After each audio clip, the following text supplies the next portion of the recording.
दोस्तों, आज मैं आपको जो घटना सुनाने जा रहा हूँ, यकीन मानिए यह ऐसी घटना है जिसे सुनकर आपके होश उड़ जाएंगे। आपको शायद इस पर विश्वास भी नहीं होगा कि ऐसा कुछ हो सकता है, लेकिन ये सच्चाई है। यह घटना इस चैनल की अब तक की सबसे भयानक और अजीब घटना है। इस वीडियो में मैं आपको ऐसी सच्चाई बताऊंगा जिसे सुनकर आपके रोंगटे खड़े हो जाएंगे। यह घटना ओडिशा की सबसे डरावनी और खौफनाक घटना मानी जाती है, तो वीडियो के आखिर तक मेरे साथ जुड़े रहिएगा। और हाँ, अगर आप चैनल पर पहली बार आए हैं तो चैनल को सब्सक्राइब करना मत भूलिएगा और वीडियो के आखिर में कमेंट बॉक्स में अपनी राय जरूर दीजिएगा। यह कहानी है ओडिशा के भुवनेश्वर की, जहां पल्ली नाम के इलाके में एक मोहल्ले में सी नाम के एक रिटायर्ड कर्नल अपनी पत्नी के साथ एक आलीशान घर में रहते थे। यह colonel lieutenant doctor Somnath Parida थे, जो सी में डॉक्टर के पद से रिटायर हो चुके थे। इस मोहल्ले में सोमनाथ परिदा का घर लोगों को हमेशा अजीब लगता था और सोमनाथ ने उस घर में कुछ ऐसा कर दिया था जिसने पूरे ओडिशा को हिला कर रख दिया था। सोमनाथ परिदा अपनी पत्नी उषा श्री के साथ इस घर में रहते थे। उन्होंने 1977 में उषा श्री से शादी की थी। शादी के बाद उनके 2 बच्चे हुए, एक बेटा और एक बेटी। बेटा बड़ा होकर डॉक्टर बना और अमेरिका चला गया, जबकि उनकी बेटी दुबई में सेटल हो गई। 1998 में कर्नल सोमनाथ परिदा ने सी में डॉक्टर की नौकरी से रिटायरमेंट ले लिया और अपनी पत्नी के साथ इसी घर में रहने लगे। अब दोनों मियां बीवी ही इस बड़े घर में अकेले रहते थे। सोमनाथ की उम्र 60 साल के करीब थी और उनकी पत्नी की उम्र लगभग 60 से 65 साल की थी। मोहल्ले वालों के मुताबिक सोमनाथ का स्वभाव बहुत अजीब था। लोग बताते हैं कि वह मोहल्ले का सबसे अजीब आदमी था और उसने जिस भयानक कांड को अंजाम दिया, उसने उसकी ये छवि और भी पुख्ता कर दी। मोहल्ले में लोग उसके घर के पास जाने से भी डरते थे। एक और अजीब बात यह थी कि सोमनाथ शाम के 6 बजे ही सो जाता था और सुबह 3 बजे उठ जाता था। उसका घर शाम होते ही सुनसान सा हो जाता, जैसे वहां कोई न हो। अगर कोई गलती से उसके घर के पास गाड़ी पार्क कर देता तो वह चिल्लाने लगता था। यहाँ तक कि पास के मंदिर में घंटी बजने पर भी उसे बहुत गुस्सा आता था। दोस्तों, सोमनाथ और उसकी पत्नी के बीच अक्सर झगड़े होते रहते थे, लेकिन किसी तरह से उनकी गृहस्थी चल रही थी। रिटायरमेंट के बाद भी सोमनाथ ने कई प्राइवेट सेक्टर में काम किया और वह कुछ संगठनों में सलाहकार के रूप में भी कार्यरत रहे। मोहल्ले में उनका एक छोटा क्लिनिक भी था। हालांकि उनके दोनों बच्चों का अपने पिता से कभी खास मेल जोल नहीं रहा। वे फोन पर सिर्फ अपनी माँ से बात किया करते थे और हफ्ते में 2-3 बार ही फोन करते थे। उन्हें अपने पिता का स्वभाव बहुत अजीब और डरावना लगता था, इसलिए वे उनसे ज्यादा बात नहीं करते थे। अब ये बात है 2013 के जून महीने की। एक दिन सोमनाथ का बेटा डॉक्टर मनोज परिदा, जो अमेरिका में रहता था, अपनी माँ उषा श्री को फोन करता है, लेकिन फोन स्विच ऑफ आता है। मनोज को लगा कि शायद माँ कहीं बाहर गई होगी, लेकिन कुछ देर बाद भी फोन स्विच ऑन ही आता रहा। कुछ दिन तक ऐसा ही चलता रहा। अब 19 से 20 दिन बीत चुके थे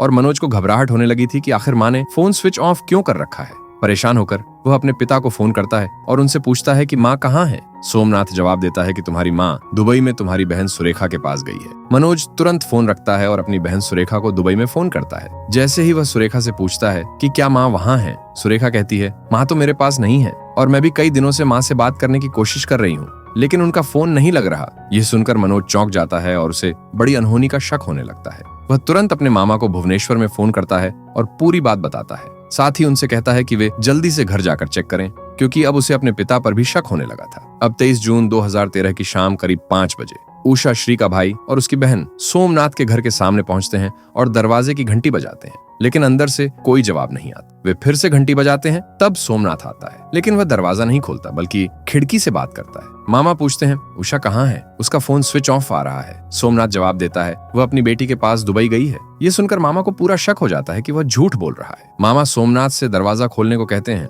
लेकिन वह दरवाजा नहीं खोलता। सोमनाथ खिड़की बंद कर अंदर चला जाता है, जबकि उषा का भाई और बहन अब भी घर के बाहर खड़े रहते हैं। उषा का भाई तुरंत मनोज को फोन करता है और सारी बात बताता है। अब मनोज को पूरा शक हो जाता है कि घर के अंदर कुछ गलत हो रहा है। वह मामा को पुलिस स्टेशन जाने को कहता है। मामा पल्ली पुलिस स्टेशन पहुंचते हैं और पुलिस को साथ लेकर सोमनाथ के घर जाते हैं। अब पुलिस दरवाजा खटखटाती है, लेकिन सोमनाथ दरवाजा नहीं खोलता। मजबूरन पुलिस को दरवाजा तोड़ना पड़ता है। पुलिस दरवाजा तोड़कर अंदर दाखिल होती है और घर के अंदर का माहौल बहुत अजीब सा लगता है। पुलिस सोमनाथ से पूछती है, उषा श्री कहाँ है? सोमनाथ कहता है, वह अपनी बेटी सुरेखा के पास दुबई गई है और उसे गए हुए लगभग 20 दिन हो चुके हैं। पुलिस जवाब देती है, हमने तुम्हारी बेटी से बात की है और उषा वहाँ नहीं है, तुम झूठ बोल रहे हो। यह सुनते ही सोमनाथ घबरा जाता है। अब पुलिस घर की तलाशी लेती है, लेकिन उन्हें कुछ नहीं मिलता। फिर पुलिस को भी लगने लगता है कि शायद सोमनाथ सही बोल रहा है। तभी पुलिस के कुछ जवान जब सोमनाथ के बेडरूम में पहुंचते हैं तो उन्हें कमरे के कोने में 2 बड़े आर्मी के ट्रंक दिखाई देते हैं। आर्मी वाले अक्सर अपना सामान सुरक्षित रखने के लिए जिस ट्रंक का इस्तेमाल करते हैं, पुलिस ने उसी ट्रंक का ताला तोड़ा। जैसे ही ताला खुला, पुलिस ने देखा कि दोनों ट्रंकों में लगभग 22 टिफिन रखे हुए थे। पुलिस ने पहले सोचा कि शायद सोमनाथ पार्ट टाइम खाने की डिलीवरी का काम करता होगा, लेकिन जब पुलिस ने डॉक्टर साहब और घर की हालत देखी, उनका रहन सहन देखा, तो उन्हें समझ आ गया कि यह काम सोमनाथ जैसा व्यक्ति नहीं कर सकता। पुलिस ने पहला टिफिन खोला और जो उन्होंने देखा उससे उनके रोंगटे खड़े हो गए। एक एक करके सभी टिफिन खोले गए और सामने एक भयानक दृश्य था। उन 9 इंच के 22 टिफिन में इंसानी मांस के 300 छोटे छोटे टुकड़े थे। इन टुकड़ों पर एक ऐसा केमिकल डाला गया था जिससे उनमें से बदबू न आए। पुलिस को समझ में आ गया कि ये मांस के टुकड़े सोमनाथ की पत्नी उषा श्री के थे, लेकिन इन टुकड़ों में उसकी पत्नी का सिर गायब था। तलाशी के दौरान एक टेबल पर रखे बॉक्स में उषा श्री का सिर मिला, जो कुछ सड़ चुका था।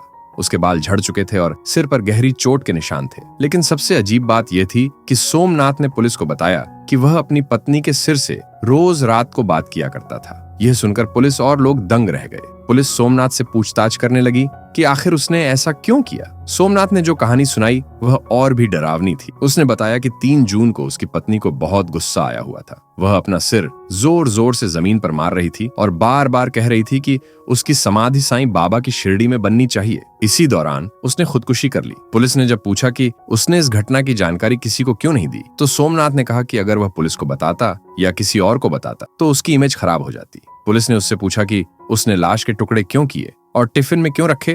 तब सोमनाथ ने बताया कि उसने अपनी पत्नी के मरने के बाद सबसे पहले घर की मेड और धोबी को छुट्टी दे दी। उसी रात उसने कुल्हाड़ी और ऑपरेशन ब्लेड से अपनी पत्नी के शरीर के टुकड़े कर दिए और फिर हर रोज कुछ और टुकड़े करता रहा। वह रोज 2-3 टिफिन अलग अलग दुकानों से लाता था ताकि किसी को शक न हो। उसने उन टुकड़ों पर रसायन छिड़क दिया ताकि उनमें बदबू न आए।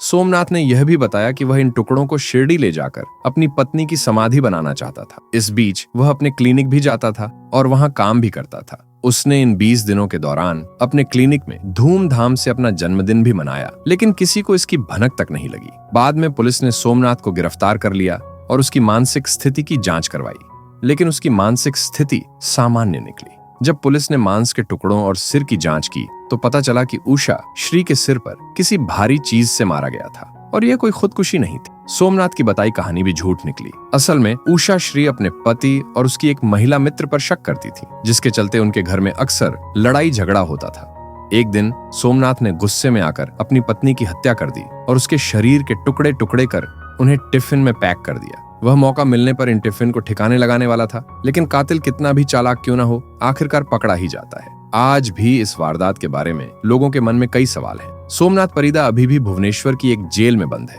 और इस अनोखी वारदात की गुत्थी अब तक पूरी तरह से सुलझ नहीं पाई। दोस्तों, इस घटना के बारे में अपने विचार कमेंट बॉक्स में जरूर बताइएगा। मैं फिर मिलूंगा ऐसी ही एक और अनोखी घटना के साथ। अपना ख्याल रखिएगा। धन्यवाद।